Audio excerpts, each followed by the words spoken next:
Good afternoon बच्चों। आज हम आपको कोशिका विभाजन के बारे में पढ़ाएंगे। संक्षिप्त में बताएंगे। कोशिका विभाजन है ना।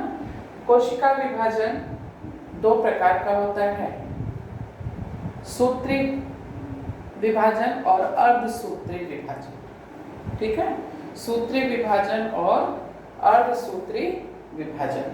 ठीक है, सूत्री विभाजन और अर्धसूत्री विभाजन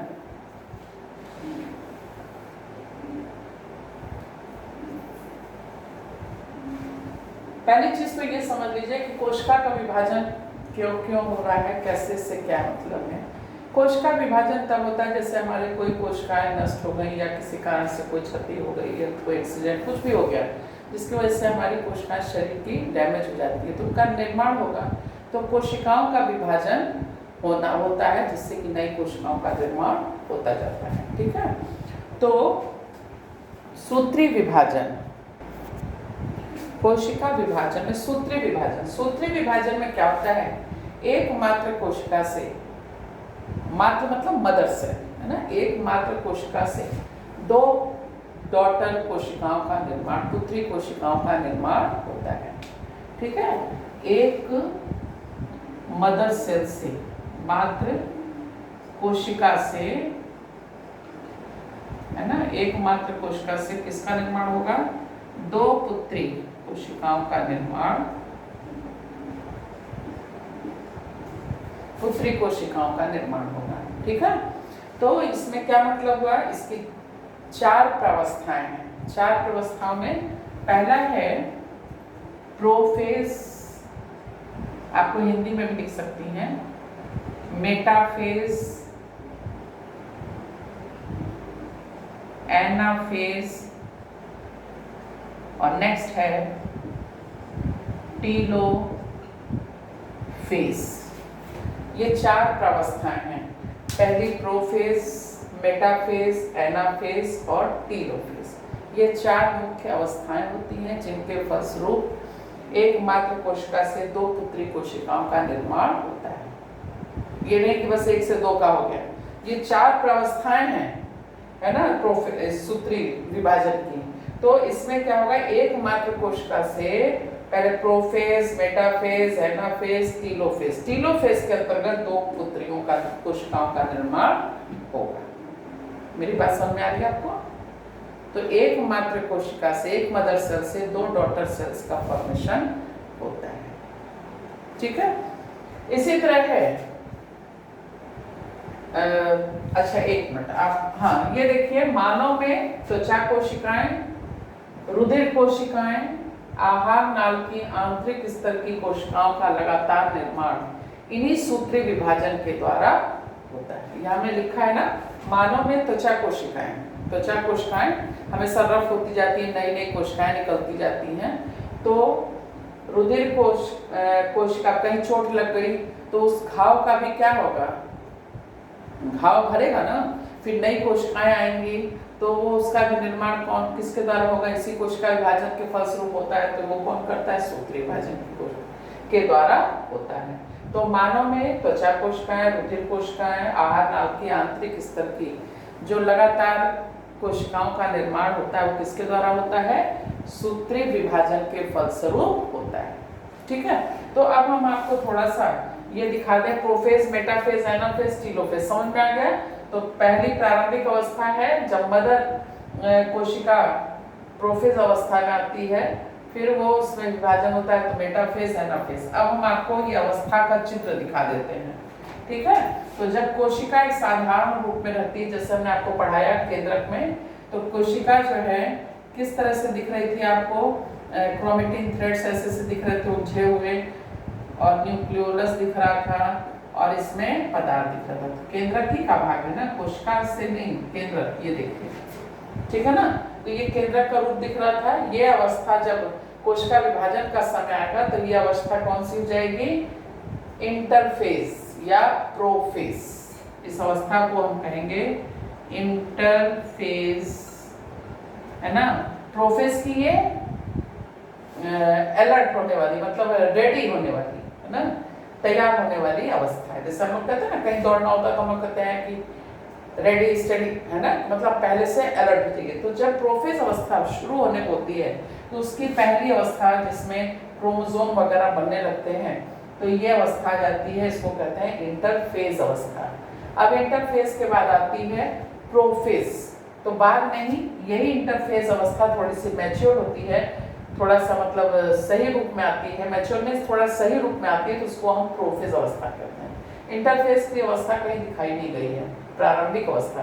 प्रोफेज की प्रारंभिक अवस्था इंटरफेज अवस्था हो गई, और या बाद की अवस्था प्रोफेज अवस्था। तो ये इसको आप प्रोफेज अवस्था भी कह सकती हैं। इसमें अब प्रोफेज अवस्था में क्या है, जरा सा इतना ही अंतर है कि क्रोमोसोम क्रोमेटिड थ्रेड्स जो है वो क्या हो गए, सेपरेट होकर क्रोमोसोम बना दिए। देखिए मैंने ऐसे आपको समझाने के लिए बना दिया है, जो हमने पहले आपको पढ़ाया था एक बार, ये क्रोमेटिड थ्रेड्स वगैरह, तो ये क्रोमेटिड थ्रेड्स थे, है ना, लेकिन ये क्या बन गए, क्रोमोसोम का रूप ले लिए, तो ये प्रोफेज अवस्था हो गई। अब इस अवस्था के बाद क्या होगा, मेटाफेज अवस्था। मेटाफेज अवस्था में आपको अभी हमने पढ़ाया सेंट्रियोल, कल बाद में पहले पढ़ाया था सेंट्रियोल। तो ये दोनों तारक के दो पोल पे हो गए, है ना, दो पोल पे हो गए, और ये स्पेंडिल फाइबर्स का निर्माण करते हैं, हमने बताया था आपको। तो ये स्पेंडिल फाइबर्स, अब यहाँ पर एक गुणसूत्र में दो अर्ध गुणसूत्र होते हैं, ये भी हमने आपको पढ़ाया था पहले, गुणसूत्र के समय बताया था। तो ये देखिए गुणसूत्र हैं, और ये अवस्था कौन सी हो गई, मेटाफेज।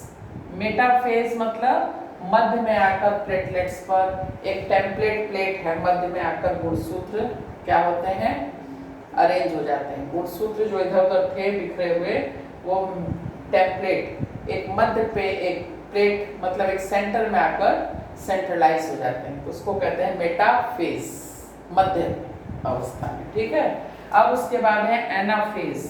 तो ये अवस्था जो है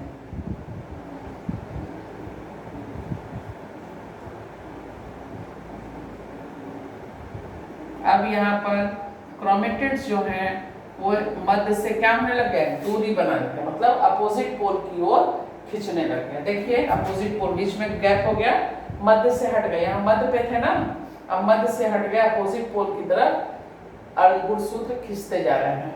फिर एक अवस्था आएगी जिसमें टीलोफेज। इसमें क्या होंगे, ये गुणसूत्र यहाँ आ गए, है ना, अर्ध गुणसूत्र कहाँ गए, सेंटर पे आ गए। अब इस कोशिका के बीच में क्या होगा, खिंचाव उत्पन्न होगा, कोशिका में खिंचाव उत्पन्न होगा, अंत में क्या बन जाएंगे, टीलोफेज अवस्था में ही। ये अर्ली टीलोफेज है, ये लेट टीलोफेज है। अर्ली मतलब प्रारंभिक रूप टीलोफेज का, और ये लेट टीलोफेज जिसमें दो डॉटर सेल्स का निर्माण हो गया। देख रहे हैं आप लोग, तो इस तरह से दो सेल्स का निर्माण हो गया, ठीक है। तो ये हो गया सूत्री विभाजन, ठीक है। अब आता है दूसरा अर्धसूत्री विभाजन। अर्धसूत्री विभाजन में क्या है, इसमें भी वही चार होंगी, लेकिन इसमें क्या होता है कि एक मात्र कोशिका से चार पुत्री कोशिकाओं का निर्माण होता है, ठीक है। सूत्री में क्या था, दो का होता है, इसमें एक मात्र कोशिका से चार पुत्री कोशिकाओं का होता है। लेकिन इसमें कोशिका विभाजन अर्धसूत्री विभाजन में दो बार वो होता है, मतलब कोशिका विभाजन होता है दो बार। जैसे एक मात्र कोशिका का एक बार हो गया प्रोफेज, मेटाफेज, एनाफेज, टीलोफेज, है ना। फिर वो टीलोफेज से ही जो दो पुत्री कोशिकाएं हैं उनका फिर से विभाजन होगा, तो वो चार हो जाएंगी। तो दो बार इनका अर्धसूत्री में दो बार इनका विभाजन होता है, ठीक है ना, इनका विभाजन दो बार होता है। और इसमें जो है क्या है कि जो दो बार विभाजन है, और इसमें पुत्री कोशिकाओं में क्रोमोसोम की संख्या मात्र कोशिका की क्रोमोसोम संख्या की ठीक आधी होती है। जितनी मदर कोशिका में, मदर सेल में क्रोमोसोम की संख्या होगी उसकी ठीक आधी होगी, है ना।